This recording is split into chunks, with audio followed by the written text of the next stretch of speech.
హిందూ అంటే మతమా లేక దేశమా అంటే ఒకప్పుడు రాష్ట్రీయ స్వయం సేవక సంఘ్ కానీ బీజేపీ కానీ అందరూ కూడా దేశం అనే భావంతో ఉండేవారు.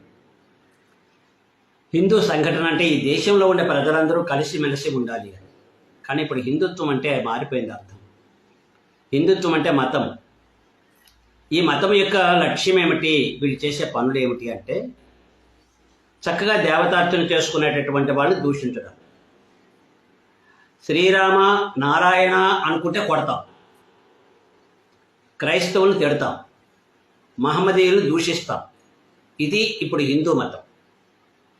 ఇప్పుడు ఈ హిందూ మతాన్నే ఉద్ధరిద్దాం అనుకునేటటువంటి వాళ్ళగా మన బీజేపీ, ఆర్ఎస్ఎస్, విశ్వ హిందూ పరిషత్ మొదలైన సంస్థలన్నీ కూడా బాగా కృషి చేస్తున్నాయి. ఏమిటి అంటే రాముడిని పూజించిన, రామనారాయణ అన్న వాళ్ళని తిడతాం, వాళ్ళని కొడతాం,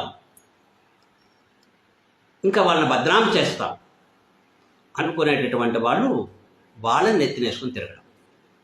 వీళ్ళందరూ హిందువులండి. హిందూ అని పేరు పెట్టుకుంటే చాలండి వీళ్ళకి. ఒకవేళ హిందూ అని పేరు పెట్టుకుని రౌడీజం చేసినా మన హిందూ రౌడీలండి అని వాళ్ళని సపోర్ట్ చేస్తారు. ఇది మన హిందుత్వం అండి.